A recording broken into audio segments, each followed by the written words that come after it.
Okay, so this is going to be my review of the Brami Liebherr 734 LGP Dozer.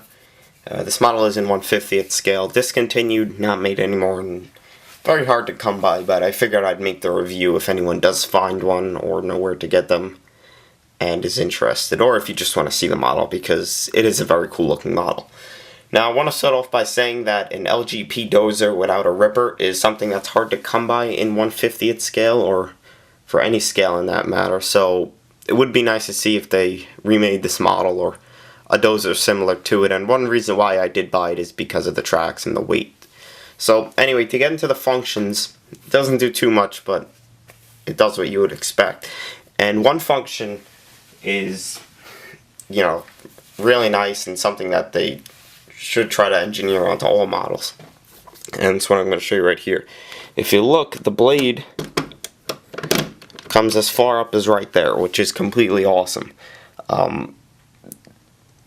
Most models that you see, the blade will come to like right there, but they made it able to come right there, and it's just super nice, and I love how it does that. It doesn't lower so much though. I mean, it really doesn't even go lower than the level of the tracks, because the tracks still touch the ground if you lower it all the way. But I think the fact that it goes up so high is, you know, makes up for it and is even cooler. Looking at the back tracks, and you could just see how wide they are, and they're really cool, and they also roll, but unfortunately they roll on the same sprocket and pin, so they both roll at the same time. And here you can see the counterweight. Anyway, going into the details, if we look at the blade, you'll see that it's really nothing crazy. It has the wear plate on the bottom, and it has the little pinholes on there to replicate the bolted detail, and you could even see the stop up top for the dirt. Over here, it's got the stiff arm, because you could tilt the blade, and to go up on the Dozer, it has these little tabs here that would represent like a grip, and you could hear them, and that's pretty cool as well. Looking at the blade arms, you'll have to see from underneath, you can see that, you know, they're actually pretty nice, and they do look very realistic. It is a dark color, but that is the Liebherr color. But besides the fact they look very realistic, and if you look on this side, it is unfortunate that it doesn't work or is real, but that is supposed to be a cylinder right there, so you could tilt the blade. I don't understand why they didn't actually put a cylinder there, but it looks good nonetheless.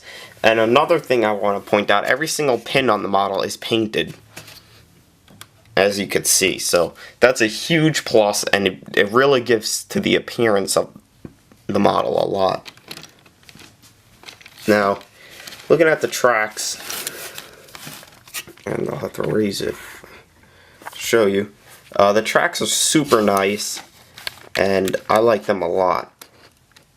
If we look at them here, you can see they have the detail of the bolts to bolt on the pads, and on the inside you can really get an idea of how wide they are. And even looking at the undercarriage is very cool, and it even has a tensioner, but you really have to put a lot of pressure on it in order to actually tension the track, so I wouldn't suggest doing it, although it is there, as you can see. And it has a detail of all the rollers underneath and everything, and it even has a pretty detailed drive sprocket over here as well, which is very nice. Looking at the front, and the cylinders are pretty stiff, which I guess is a good thing. Looking at the front, you can see the radiator grill, and it isn't etched out or anything, it's just plastic, and I guess, you know, it really doesn't matter, but it's just, you know, it's plastic, and like I said, it really doesn't matter because it's right there. Looking at the side though, where the engine is, not really much detail, as you can see. It's pretty flat. To be honest, it looks pretty ugly. It would have been nice if they would have added some detail there, but really nothing you could do. Up top, it has, you know, the detail of the vents and the big exhaust stack. And although the exhaust does look hollow, it's not. It's just painted black right there. And that does give it a good look, though, I do have to say.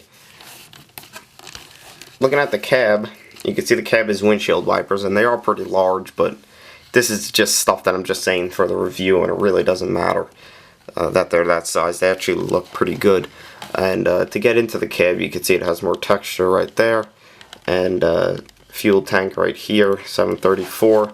You see the detailing is really crisp, and if we look in the cab, which is kind of hard to see, you could see a bunch of controls and the monitor. It's kind of hard to see, but there, you can make it out a little bit better. And the cab is pretty detailed on the inside for a pretty old model. There you can see it a lot better. Coming to the back and to the counterweight, which is probably one of my favorite parts. You can see I added the warning stripe on mine, so that doesn't normally come with it. It's normally just yellow there. I added that on mine. But here's the counterweight, and the awesome thing about the counterweight is that it actually has a hitch on it. So if you have like a trailer or something and you have an extra pin laying around, you could pin on a trailer, which is awesome. I really like that. And it's a lot better looking than if it didn't have a hole there. And coming around to this side, it's pretty much the same. And if you look at it from the back, here's what it looks like. And all around just gives it an awesome look. And underneath is pretty plain, and there's really not much to it underneath. So all around, just a really, really cool model. And I believe it's because, you know, mainly the tracks and how the blade raises so high. I always display with the blade raised high. But all around an awesome model. If you could find one, grab it, because like I said, there's really not much made to it. And for any diorama makers out there, it seems like everyone's always making a diorama with mud. This will just look really cool in the diorama, you know, in like a muddy scene. But anyway, guys, thanks for watching and take care.